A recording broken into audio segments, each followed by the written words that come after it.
I don't know if we should call this presentation. Maybe we should like make a discussion out of it, because as we're like a few and we're in this rounding table, I think it would be better if we like make a discussion.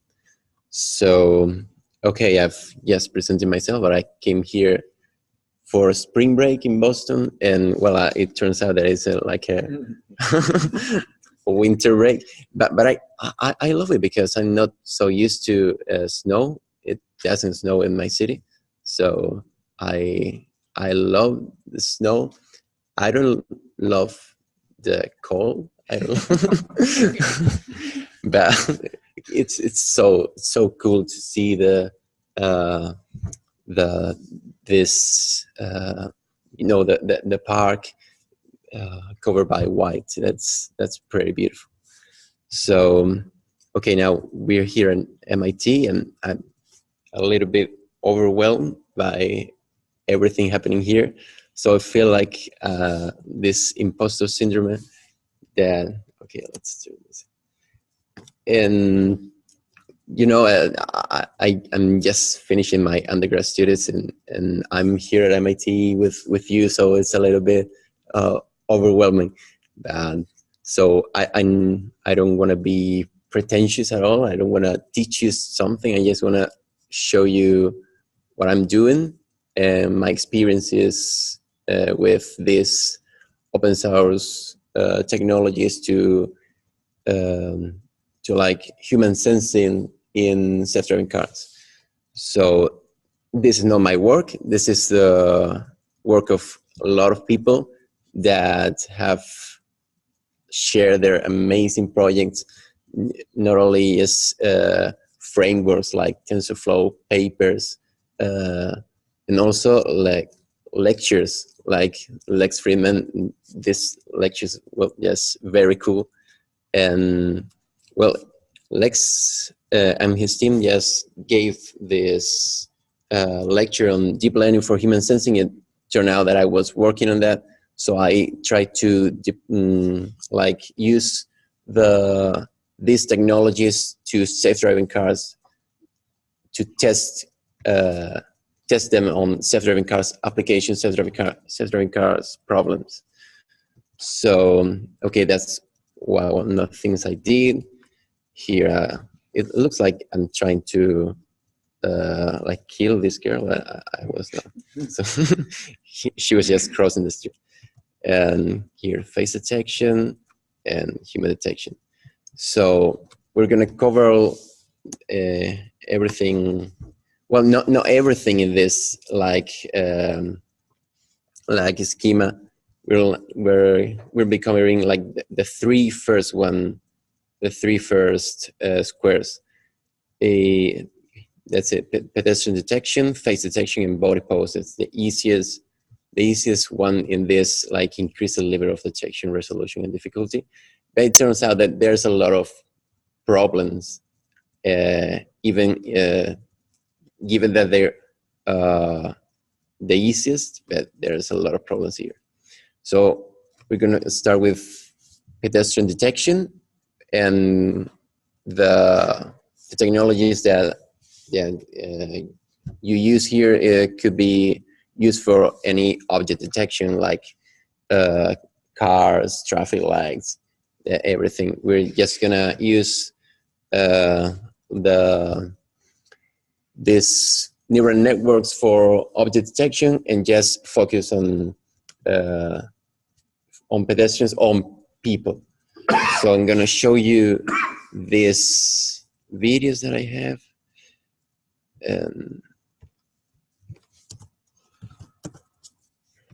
So here I have this one.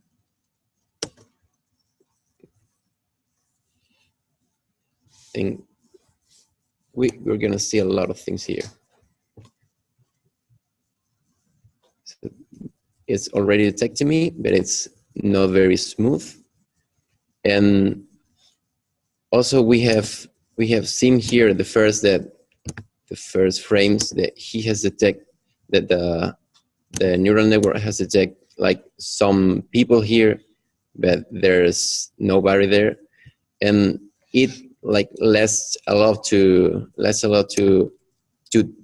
notice that I'm there. I'm just there, but the neural network just don't detect myself until I'm very close to the car. So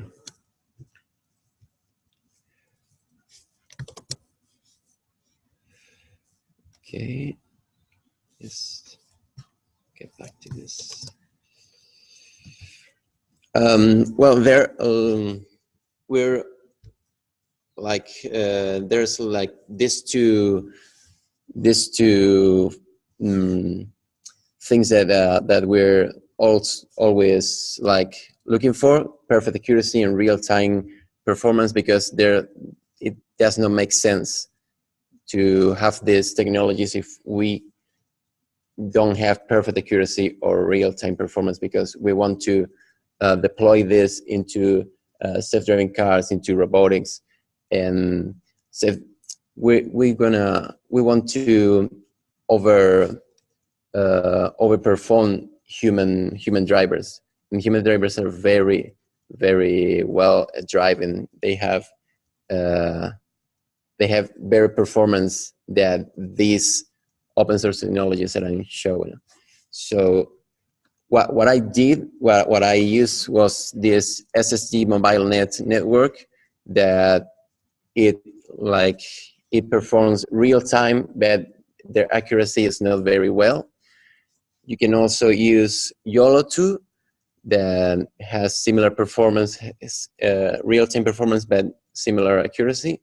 And you can use Mask RCNN that has the best performance right now in object detection, but it's on only 5 frames per second. I have a video here that shows you how well this works.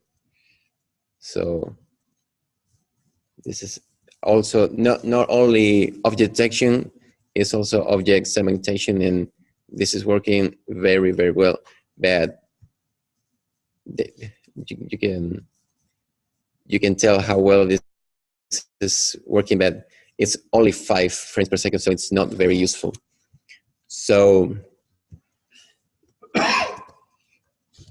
well, I just use this because it's so easy to use. It's like very compatible with TensorFlow. You have the models there in the TensorFlow detection model, and you just have to download the model and use it with TensorFlow. So I also use ROS because I wanted to like run this deep learning model in Jackson TX2, so like if it will perform like in real-time performance, and because in the laptop it's not gonna go better than 10 frames per second, but you can have real-time performance in a Jackson TX2. So what I do is like I have this camera, this node that is camera that's like the laptop. This camera is like publishing messages, publishing the frames that it's capturing to the Jackson, and the Jackson just detects the boxes that send it and publishing back to the laptop so we can see these boxes that it draws on the people. And we can, well, this is like my workspace, and here is the camera, here is the detector, here is the window, and here is like this is not very useful. This this is just to it's pretty cool, but it doesn't detect it like a human being, but it's cool. It's also you tried to do pedestrian detection. Yeah, but it didn't work. It didn't work at all. But I always like put it there so I can, oh, I'm doing this, but it does not work. That's a bias. How you train it? So I guess we can test it, but we're not gonna get over 10 frames per second, but we can test it here. So this is like the node of the camera, and if we ran everything here, okay, I think yes. This is the window.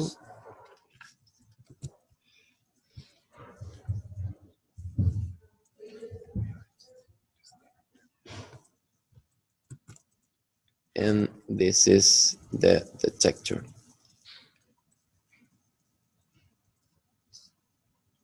And if everything works, we should see a window here. Okay. Let's just wait till everything. Okay, it's detecting things. We see like it's like 5 frames per second, but I don't know why we're not. Oh, okay, this is because I was like expecting frames for these skeletons, and now I'm expecting frames with boxes. So now, okay, so now we can see if this works. This works pretty well, and just like 5 frames per second right now, but we can have real-time performance with this. So, but it turns out that it does not work very well in self-driving cars situations. So maybe it's because it has not been trained with a lot of pedestrians, and I think that maybe if we train it with more pedestrians, that like people dancing, or I don't know how this was trained, we should get a better accuracy with this. So I think this is a solved problem for self-driving cars. We can turn it off right now. Rest. So were you running this off the laptop, or was the inference machine running somewhere else? Now it's running on the laptop, but I normally run it here on the Jetson TX2. Okay. So it's like I was also trying to emulate the behavior that you can have in self-driving cars, because I think that this you could have like dedicated machines to every like yes, every detector. So I think this may be pretty similar to what's happening as self-driving car, but I don't really know. So we can just go to face detection, and well, it's like the same as pedestrian detection, but just train on faces.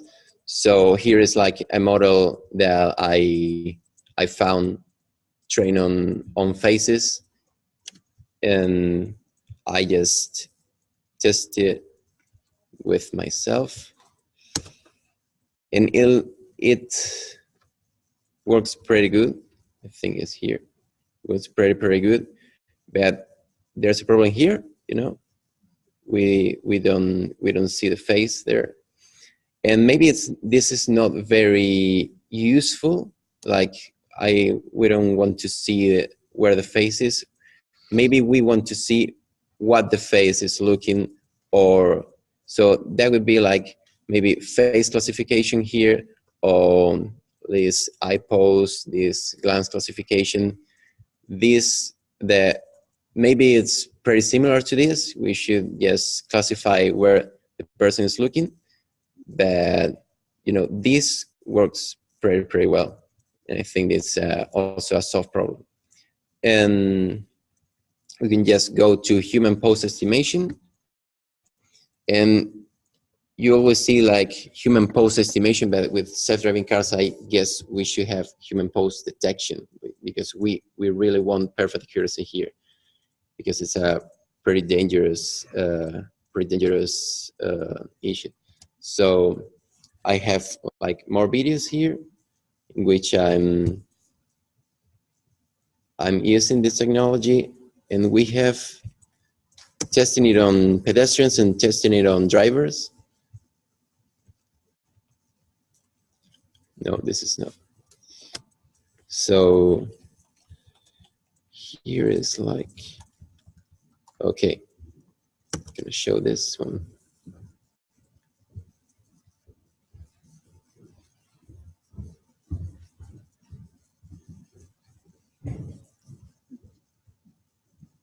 Works pretty well, but this is not real time. This is not real time. This is like 8 frames per second. And offline, right? yes, this is offline. This is offline. And I try to make it faster, and we're gonna see it, because what I'm using here, well, what is human pose detection? You wanna find the relationship between an image and its the locations of every or some parts of the humans, so you can like see where they're looking at. And well, there's a very powerful data set. There is this Coco key points data set that just there's like a lot of images with humans, and this part level as numbers. So we have like the face, 2 eyes, 2 ears, neck, and usually, as usually happens in deep learning, when you train your model with this, you're gonna end up with probabilistic matrices. But the problem is that if there are more than one people, how can we tell which part belongs to which person? So here it is. So what they did in Carnegie Mellon in this open pose was like they also trained the network with pairs. They didn't just train the network with the pair locations, but also like make a pair connecting to 2 parts that are near.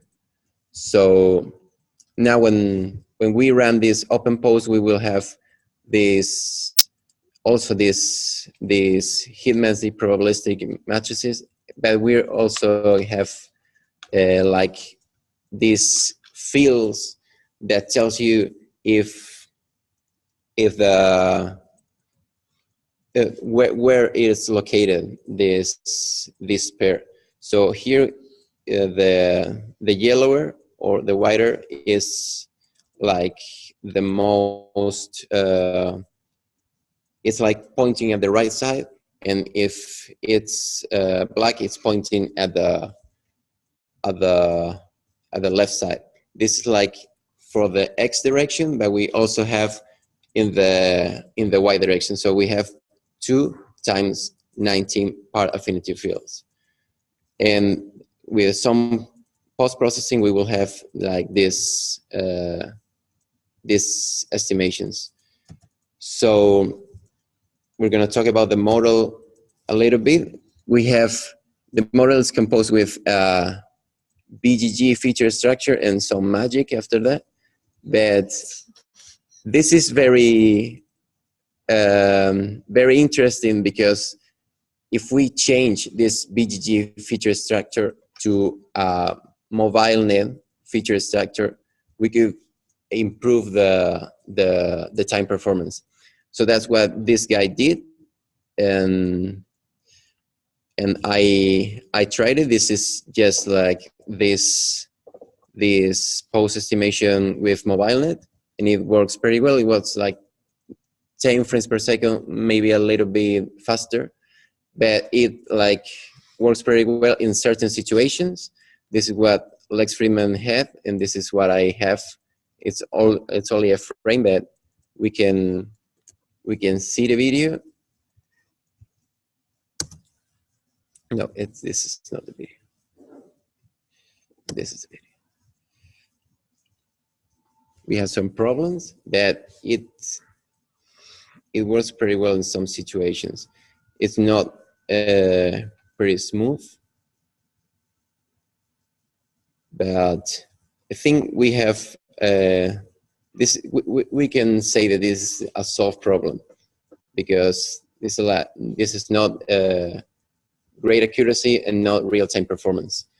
So this is for driving, and we can have also these estimations for this.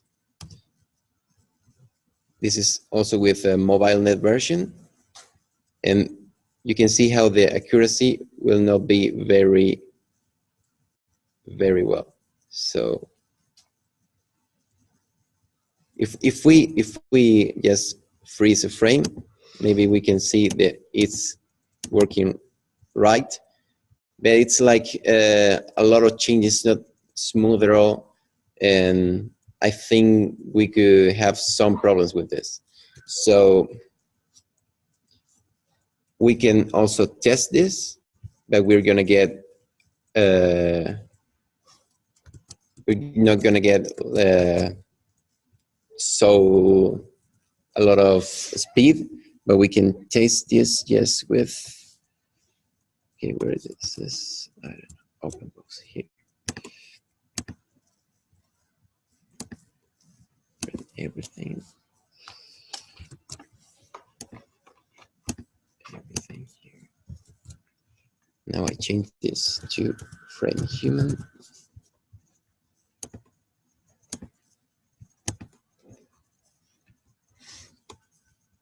And we have this. So if we, takes a while.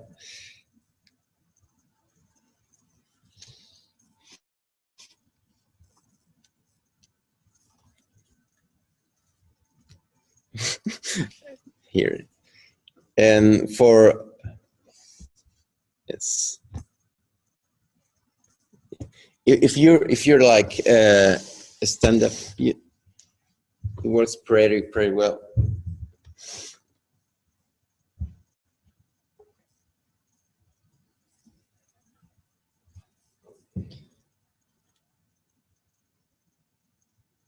If it can see like your entire body, yes, it was pretty well, but not so well for pedestrians. Also, if you could train your network with only pedestrians, maybe you should have better performance.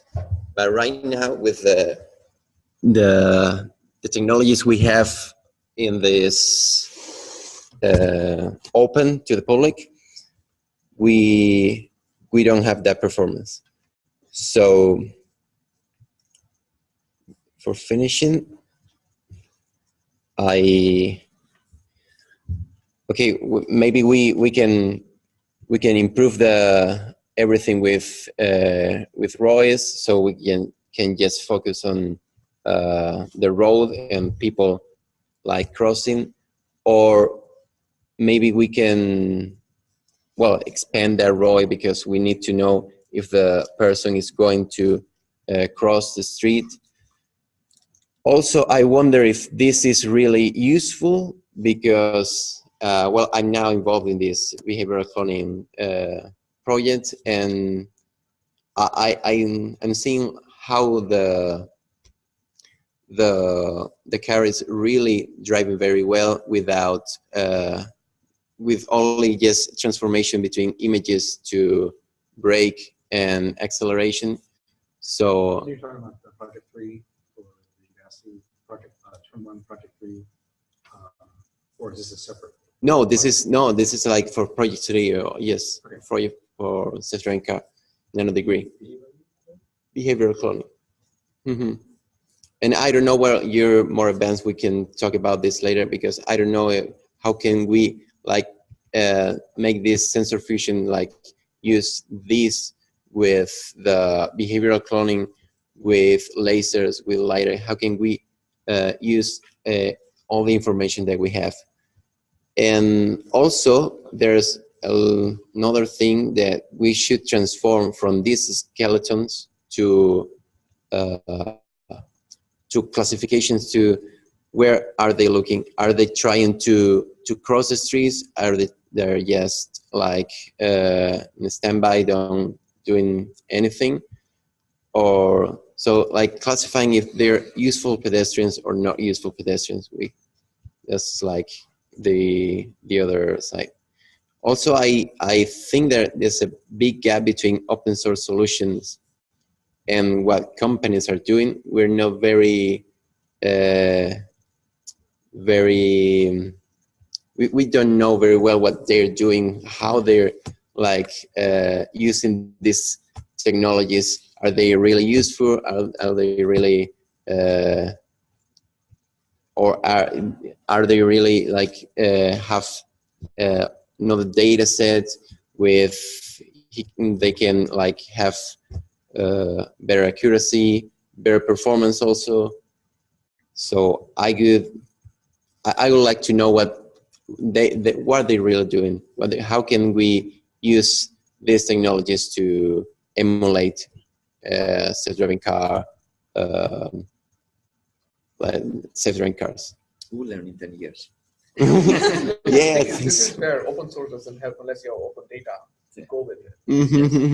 All the companies are not going to give away their models, their good trained models for free. That's basically their IP now, right? So, but I think it's because I was talking yesterday with a friend, and we were talking about the problems with technology, because we're moving so fast. In this last 10 years, we have seen a lot of changes, and with a lot of changes comes also a lot of philosophical problems. So we had this fake news problem with the last elections, and if we don't know how the Facebook algorithm for showing you news, and also the YouTube algorithm for showing you the next video, maybe we can understand how this can influence your life.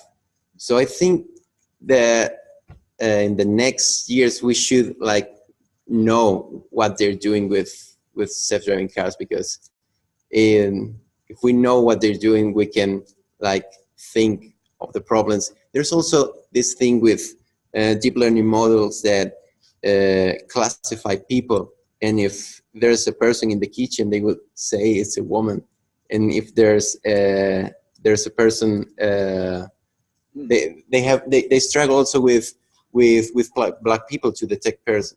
So that's we should know how we know how neural network works, so we can know that maybe it's a problem with data. If we just the data, if we know that the data is biased, so we better change it. So I think that's the last philosophical question I put here in the conversation at the table.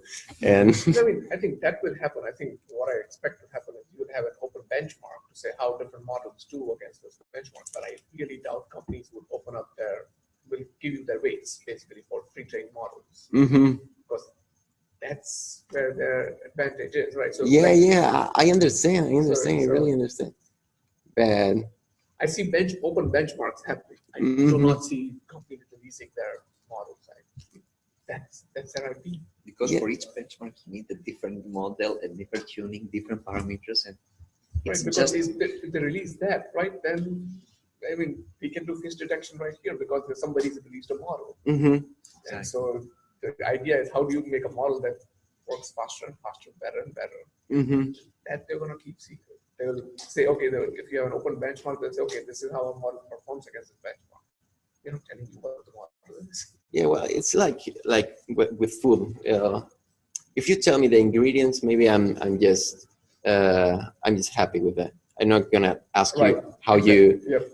But if you tell me just a little thing, maybe I can have an idea what you're doing, if you're doing things right.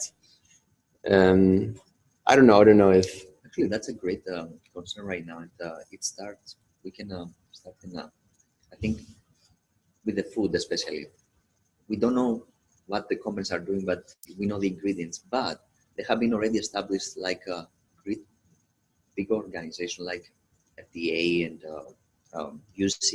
UCDA. All these certified. It's like they are certifying that these companies are doing correct their job, and they can produce products that can be consumed by humans.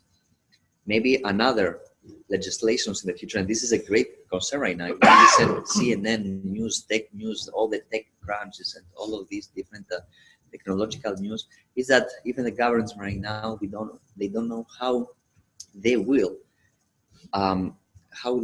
establish correct protocols for accepting such a technology, and even the big institutes, MIT, ETH, Stanford, all of these things, there will be a lot of conflicts, which if the governments, they don't come up with such legislations, we will develop technology, but they will never be adopted in real human environments.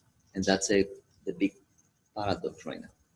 So I'd love to maybe continue this line of this thread, maybe in open discussion. If do you have any more content or No. Okay. It's Because the presentation, the screen share is about to end. So all right, so we'll conclude the human poses estimation presentation. And go ahead and move on to the RoboCars demonstration. We'll go ahead.